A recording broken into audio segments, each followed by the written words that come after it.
Fellas, Ghana has received the armed vehicle from the United States of America as a gift. 14 mine-protected armed vehicles for Ghana. What's the goal? To protect themselves against terrorists in the north. If you look at the north, what country do you see? Burkina Faso. Is this a plan from Ghana and America to destabilize Burkina Faso? If not, what's the goal? We're going to find out about that. Then we're going to go to Burkina Faso. We need to find out why Burkina Faso once upon a time was a friendly country in American lands, but today, clearly it's not, based on what General Langley said. And then we're going to go to Namibia. Yes, something crazy happened in Namibia, where a Namibian MP said something that you need to watch. We're going to find out about that. And then we're going to move to Botswana. Botswana is a lovely country, as you can see on the map. The president says something that's left everybody in awe, and you want to know about this. What's up, everybody? I hope you're doing good.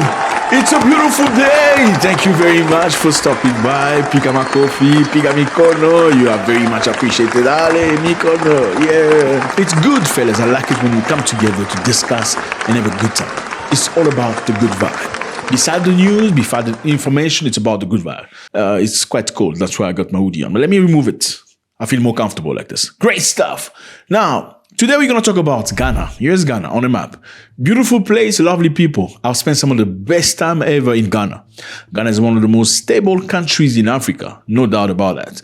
I spent quite a long time in Cape Coast. Very friendly human beings. I even remember, every time I went out, people would say hi to me. Good afternoon. Me patro, good afternoon. I'd be like, what? Every time they say good afternoon, there was this lady that said good afternoon every single day. And I started having ideas like, why is she saying good morning, good afternoon every day? Is she into me? Then somebody's like, no, brother. This is how we are. We say me patro, good afternoon.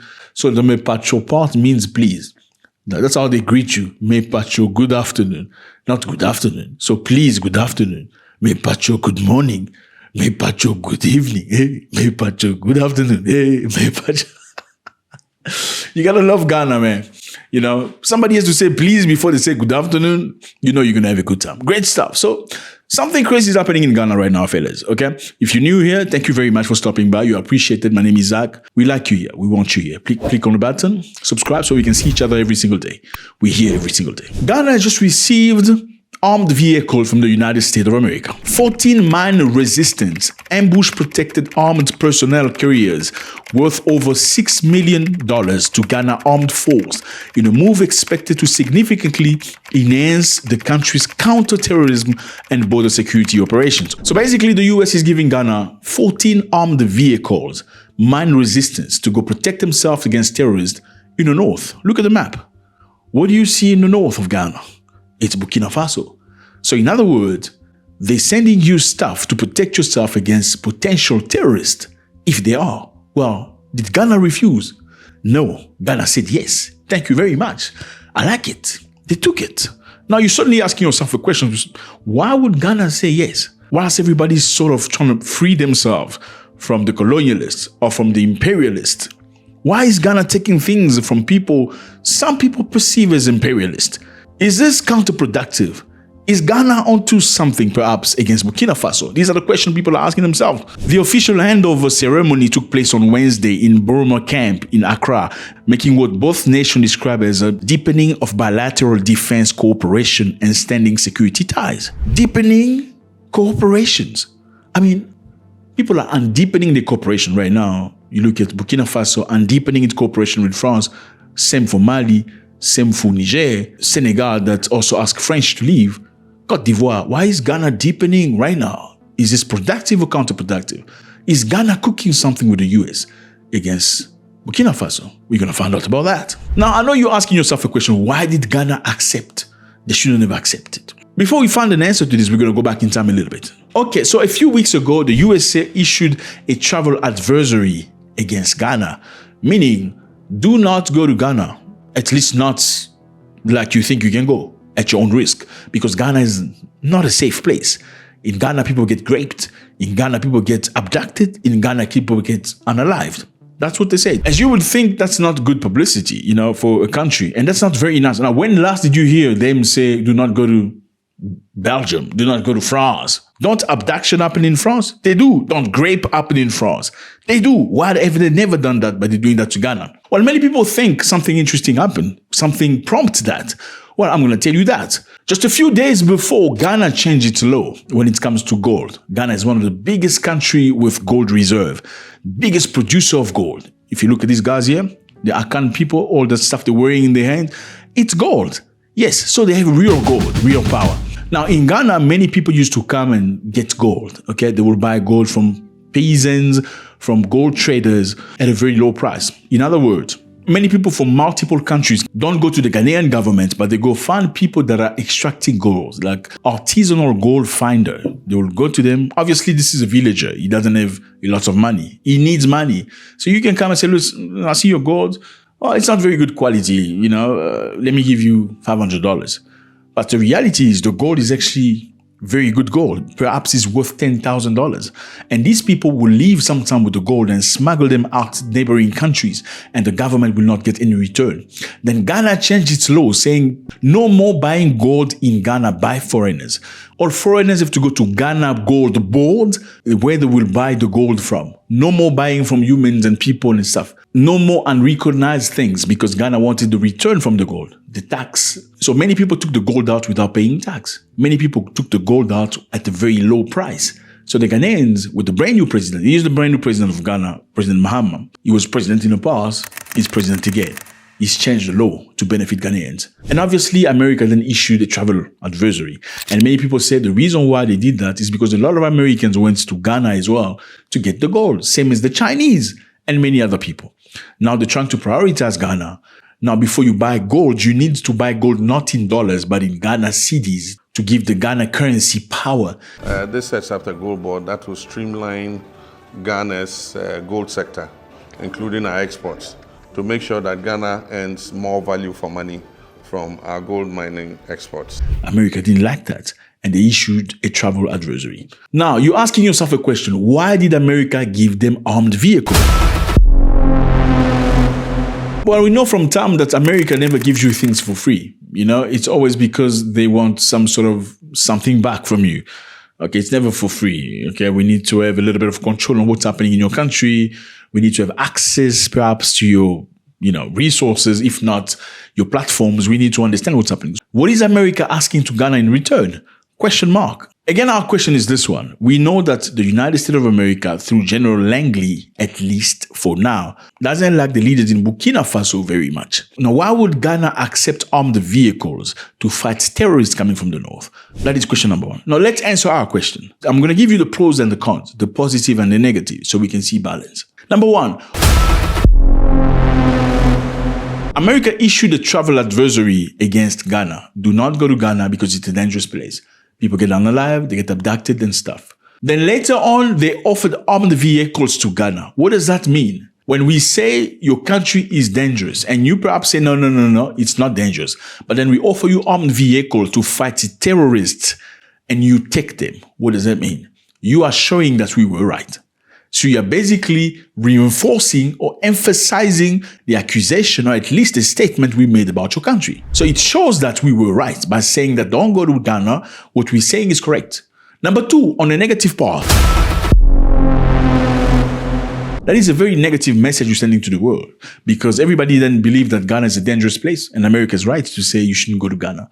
Oh, yes, because America has just given Ghana 14 armed vehicles to protect themselves against terrorists in the north. But we know Ghana to be one of the safest countries in Africa. That's very controversial, isn't it?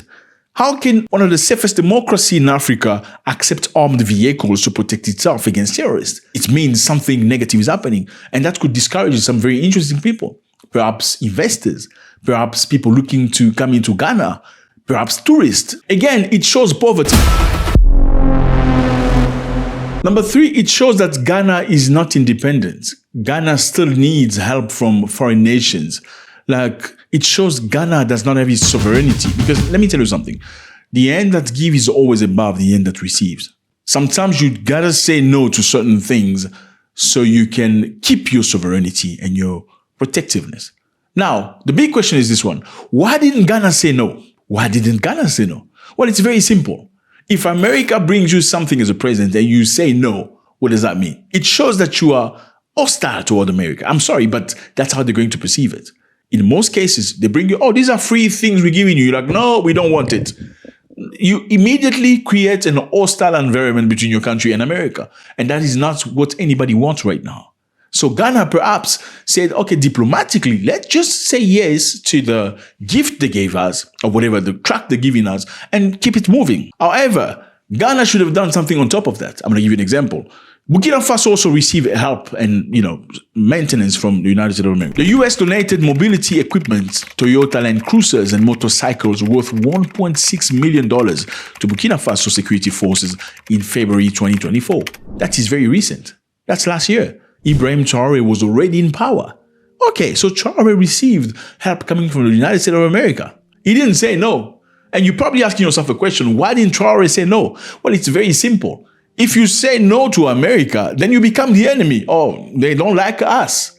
Because they're going to offer you something just to see what's the balance.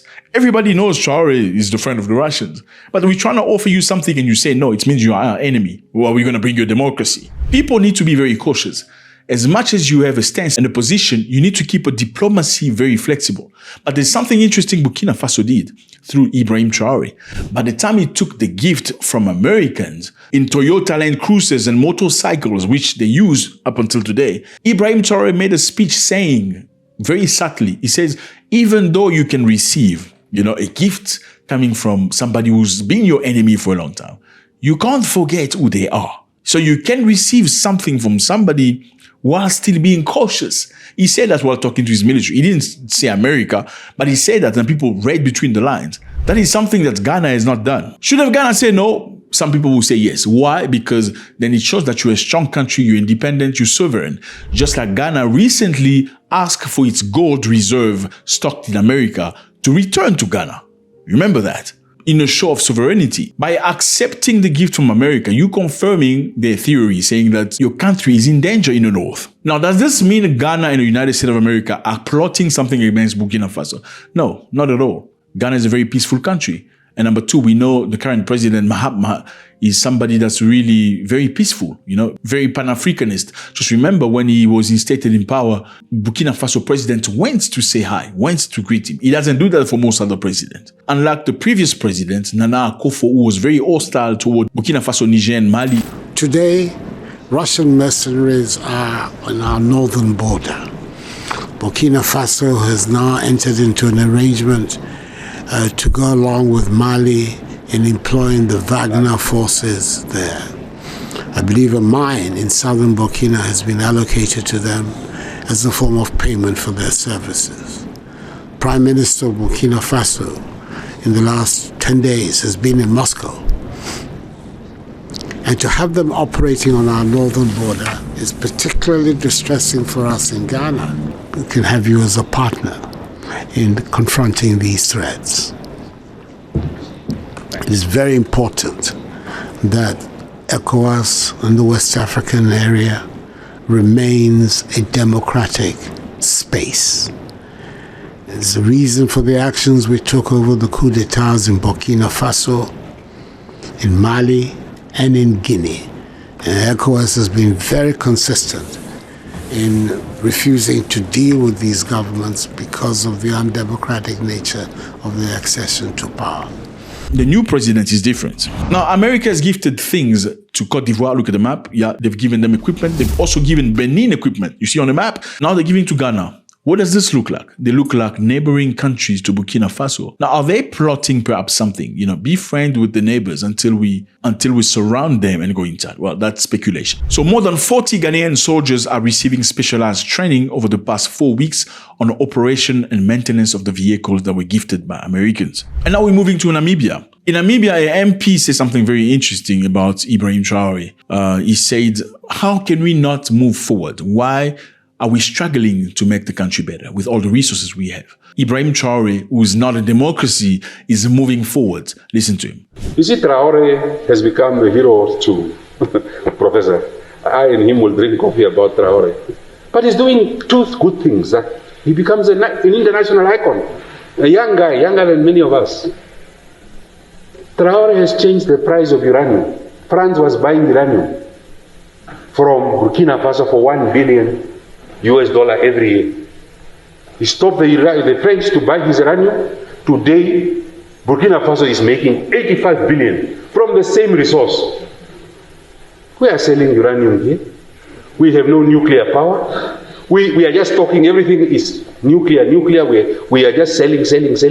Whether the Chinese are paying us the best price or not, we don't know. We are also afraid. What if they walk out of this deal? But Traoré, a young man, a soldier, has changed his country. That's why Traoré is now building up factories, processing plants of agro-processing, because he has resources. We have these resources. When we say some of these things must not be said in the open, but let's drink coffee and talk about the future of our country, we don't listen to one another. Very, very interesting point you say there. Burkina Faso is progressing because it's not a democracy. You don't have to go through so many paperwork. Well, there's a point of correction there. He said Burkina Faso is using its uranium to get better. He made a mistake. That's Niger. Well, Burkina Faso does not have uranium. Even though the mapping has showed some residue, they don't extract uranium in Burkina Faso. However, Burkina Faso have massive reserve of gold, manganese, zinc, copper, lithium. That's the idea, you understand. It means, why can't we move forward like Burkina Faso is moving right now? Burkina Faso is not a democracy, okay? Traoré said it's not a democracy. And if we need to say it loud and clear here, we are not in a democracy. We are indeed in a revolution. Because democracy is not naturally African. And it's very difficult to make a country better what it is a democracy. Democracy is an end goal. Okay? Sometimes nations need a leader that wants the good for the nation and is making the right moves within the frame of the legality and the constitution, without having to go through processes. Let's listen to the president of Botswana. Duma Gideon Boko is the brand new president of Botswana. He has something very interesting to say about Ibrahim Traoré. Listen. And I see people making uncanny comparisons with Paul Kagame, my good friend Ibrahim Traoré. And I say, some of these folks are operating in a slightly different environment, where their word is obeyed instantly, without question. It's a different environment. You say, this guy is not doing things. Traoré is doing them. Traoré wakes up, dreams them up. Following morning, he makes a pronouncement. It is law. It is policy. Action follows. And I wake up and I say stuff, they look at me and say, what is this man talking about? So what he's basically saying here is complaining about the system, okay? A lot of African presidents are now understanding that it's very difficult to construct or build a country within the frame of democracy. The democracy system in Africa in general, it's parties against parties. Even if one political party have good ideas, such as let's build houses for orphans and give them free foods, or let's build hospitals for widows and people who have nothing. Even though it's a great idea, people from the opposition will stand against the idea, not because it's a bad idea, just because the idea comes from you. And that is the struggle in most African countries. No roads, no hospitals, nothing. Why? Because they said we must build the road, so we don't want it, because we don't like them. That's the democratic process. Now with Burkina Faso, he's decided, he's bought all these machines. Look at all these machines Burkina Faso has bought for agriculture. Look at the roads happening. There's no need to go through parliament, vote a law, vote whatever, agree and stuff. No, he says, build the road. The road is being built. Obviously, within the frame of the legality, within the frame of law. Build tomato plants and things are moving forward very fast. And this is again to show you, fellas, that democracy is not African. When the Europeans came to Africa, they taught Africans democracy, even though Africans have their own system of functioning that was very productive. Now, a lot of you here don't know, never really heard about Botswana. Yes, Botswana, it's a beautiful place, lovely people, one of the most stable countries in democracy in Africa. In Botswana, they respect women. I don't bring nonsense, okay? No, not at all. They respect women very much. Botswana is Africa's longest democracy. Matter of fact, Botswana was not colonized. Whilst in Namibia, Germans were unaliving Namibians during colonialism. You look at the map, you see Namibia, it's very close to Botswana. They were scared that the Germans will come into Botswana and unalive them. So they went to the United Kingdom saying, okay, can you just take us so we can be protected from the Germans? And Britain went to Botswana, they looked at Botswana, they were like, okay, we don't see anything here that's really valuable. We're going to keep you to protect you, but we don't need anything from you. When the British left, they discovered reserves of diamonds. Botswana is the world's second largest producer of diamond. Very recently, they showed the biggest diamond ever found. Look at that. This is in Botswana, fellas. Botswana also has the San people, the Bushmen. The San people, I mean, I'm sure you've seen the movie, The Gods Have Fallen on Our Head. These people are somewhere around Botswana as well. The San are one of the oldest indigenous group in the world. They have lived in Botswana for over 30,000 years. That's what it is, fellas. The United States of America has offered $6 million worth of armed vehicle to Ghana. What is the goal? What are they going to ask Ghana to do for them in return? Let me know how you feel about this. It was a great pleasure. God bless.